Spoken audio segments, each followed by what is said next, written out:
everything is set. Here we go, just waiting for him to sign. And so, yes, good to see you all again. Make sure you do get into the comment section. Make sure you do give me your thoughts on all the news. Carlos Baleba again.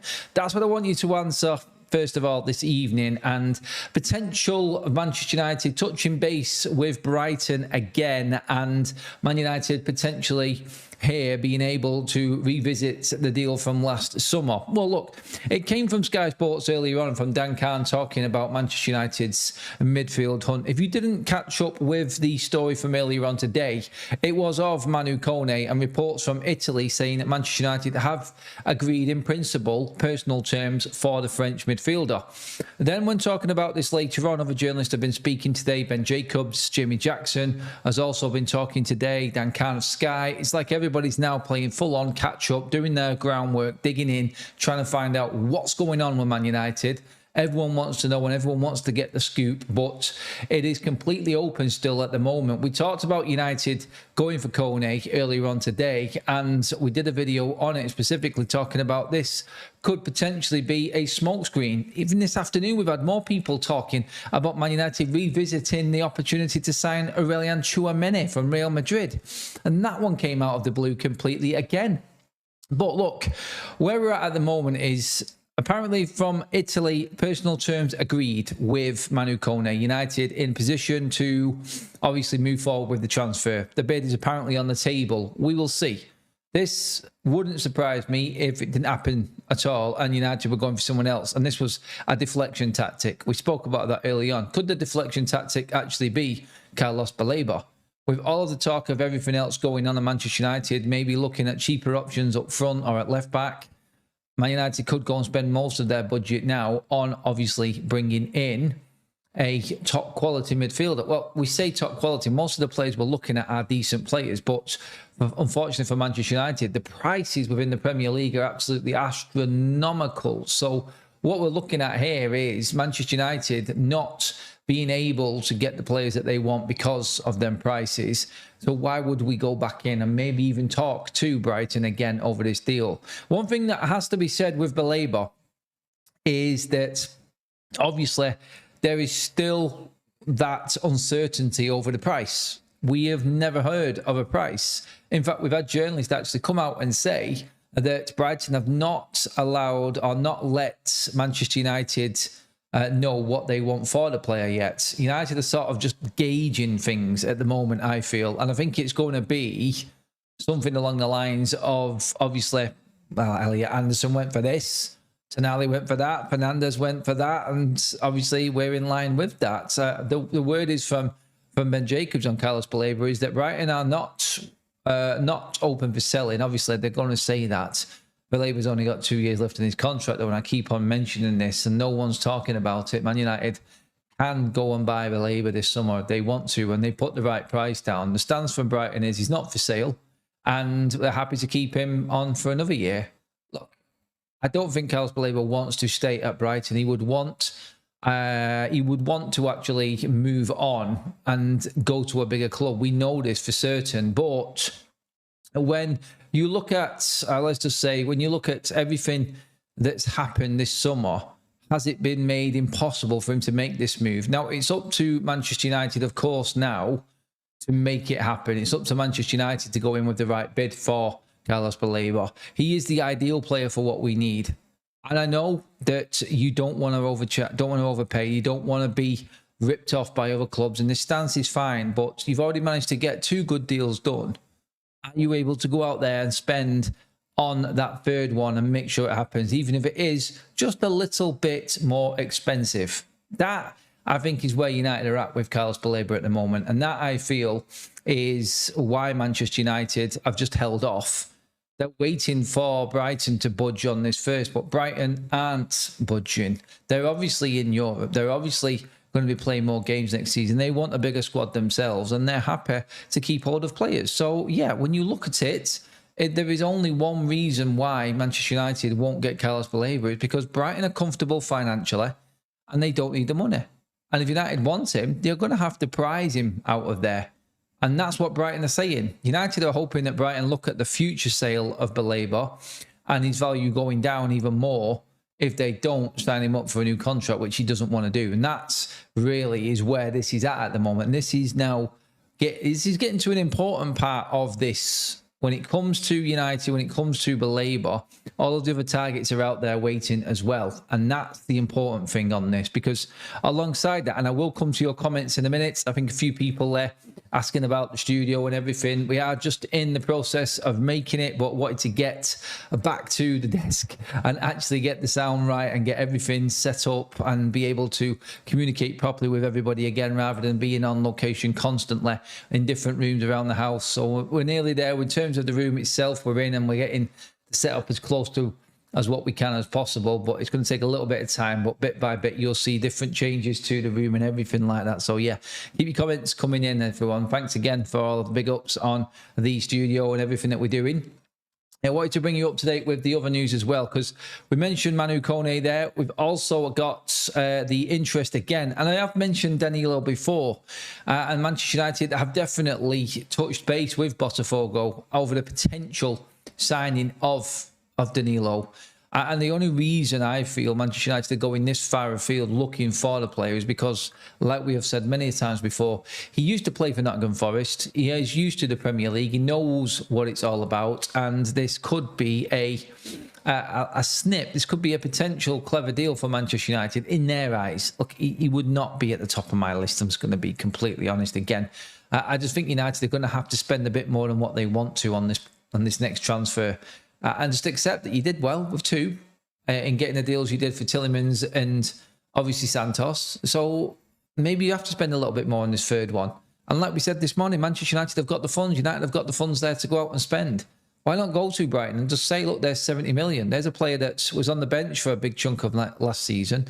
Let's bring him in. For Danilo to come back into United, again, that would be looked at as a very, very cheap deal for United. That would be looked at as one of them cheapskate sort of looks for United, where they're not going for the big name. They're just going for players that they feel sort of fit the mould and actually would do a job for us. It's more of a doing a job than it is actually improving United, you could say, on this one.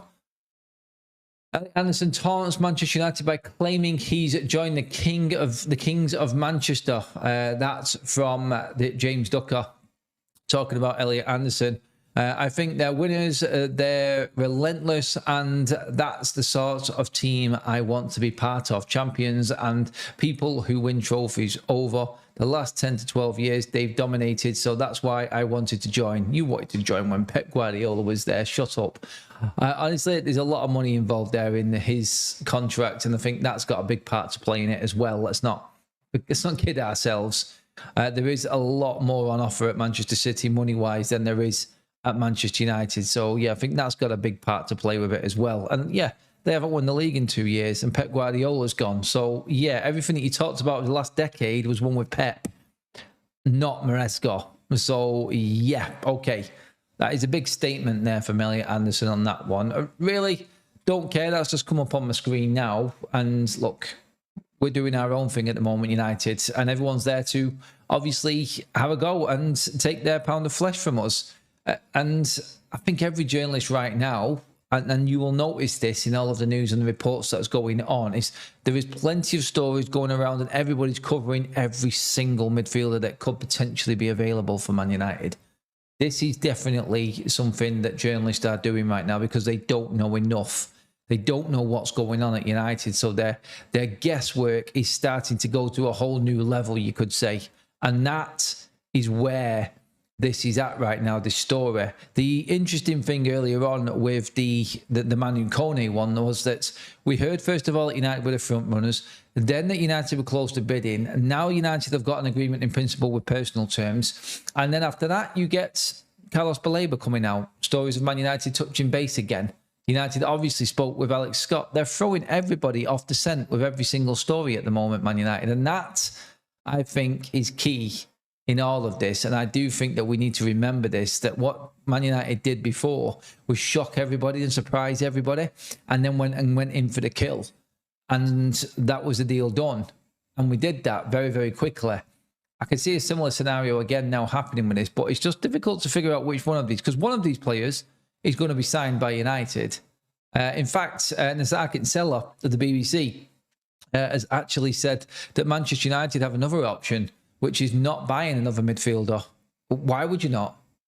Why would you not buy another midfielder? I don't see that. I don't see a world in where that happens at all. Definitely not. United will be bringing in another midfielder. Tchouaméni to Manchester United. Yeah, we all thought it was done. We all thought it was off, signing a new contract. But the latest reports coming out are not saying that. For some strange reason, this has got more traction than what we thought it would. And the latest reports coming out from Simon Stone, of all people, from the BBC, as well as other different media outlets, now saying that there is an air of confidence around Manchester United of the potential of signing Aurelian Tchouameni. Are Real Madrid doing things here? Have they made it clear that certain players are for sale? Why would Tchouameni actually sign a contract and then be ready to leave Real Madrid? Because there's been no sign at all of Tchouameni actually wanting to leave Madrid to this point, and that's why this deal has never really moved forward. Look, I'm only reporting what has actually come out. Well, I'm talking about what's been reported. I'm not reporting it. I'm talking about it now with you, and I want your comments in the comment section. Are we just being spread another one here? Are we just being hooked up again by the potential of a mega transfer happening? Tchouameni, look, he's always been one of Man United's dream top targets, and that's what Romano has said. Look, I'm kind of waiting for Romano to come out here and just say that this is not happening, contrary to other reports. But why is Simon Stone talking about this? Simon Stone would not come out and say something like this unless there was something in it. Now, we had Samuel Luckhurst come out and say this first. Then we had Sully saying there is some truth in this. Then it's got played down again by different accounts. DJ Amal has said that this is not happening. Tchouaméni is signing a new contract, and there's nothing more to even say on the matter. But then it won't go away. Look, I fully expect it to go away. And that's just how I am sort of programmed to think. With top midfielders, top players, indeed, from Real Madrid, that Man United are linked with, that are still in their prime, that is obviously mid to late 20s, then you are expected to think in a way that they're just going to be using United to get a new contract. And this looked like what was what was happening. Tchouaméni will sign a new deal. He's staying at Real Madrid. Jose Mourinho wants him. Does Jose Mourinho really want Rodri?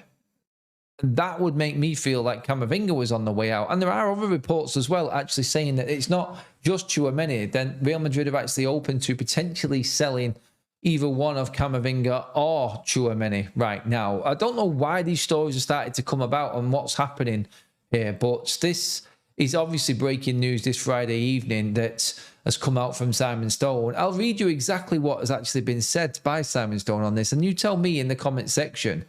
It is sounding like there is an element of positivity around Manchester United's chances of signing Aurelian Tchouameni. Although there have been reports he has agreed a new contract with Real Madrid, that does not square with the belief that the Spanish club are open to selling him. This has been the report. It's like even with the new contract and whatnot, Manchester United have not been put off by this because there has been no official announcement by Real Madrid on a new contract yet. And this has just been fed by the reports from Madrid, no doubt, and everyone's jumped onto it. But people are talking about it. It is a hot topic. I mean, if they want Rodri, then someone has to go. I still expect that to be Eduardo Camavinga, not Tchouaméni. But look, Tchouaméni might feel like Rodri coming in is putting him out of place. Tchouaméni might have got word that Rodri is a target. And this is what Perez has been sorting out behind the scenes, because Valverde is going to start. Rodri is going to start. You've got Bernardo Silva to back that up. Tchouaméni might want out now anyway. If this is what's happening, and I do believe that it will happen if Rodri comes in, that being one player leave Real Madrid. I just didn't think it was going to be Tchouaméni. So automatically you go into overload and thinking as to why this is happening, what's going on. Why haven't we heard about the new contract? Why has it not been made official? What's going on with, obviously, Real Madrid and their hunt for Rodri? Why is Perez not committing to a signing? You've just seen the performance from Rodri in the World Cup and you'd expect something to come out. But look, Manchester United are there and they're ready to pounce. And I think this might actually have a big say on why there's been such a delay on the third midfielder being signed, because we all know that Manchester United have already done their groundwork. They've done their due diligence and they're ready to go with all of these players. We know this from reports that have come out from The Athletic. United know how much every single player is going to cost, so why are we waiting? We're in the middle of pre-season now. 2 games in, United have just beaten Rosenborg 5-0 in their latest friendly, looking very good. And so there's no real need to hang around here right now. United want to get things organised and done, as has been said. Carrick wants to have a proper look at everyone that he's got, and I think it's now coming down to the decisions.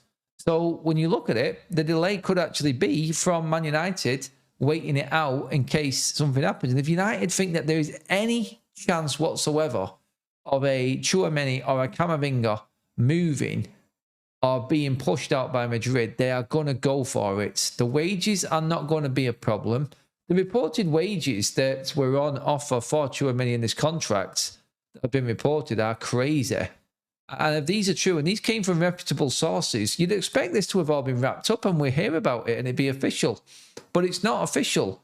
Something has to have happened for this story to be real and for people to be talking about it. Look, I'll say it again. I still think Tchouaméni is going to sign, but something's going on there. If anything, this could obviously push Manchester United towards the Camavinga signing, maybe. That could be what's happening here with Manchester United. We will see on this, won't we?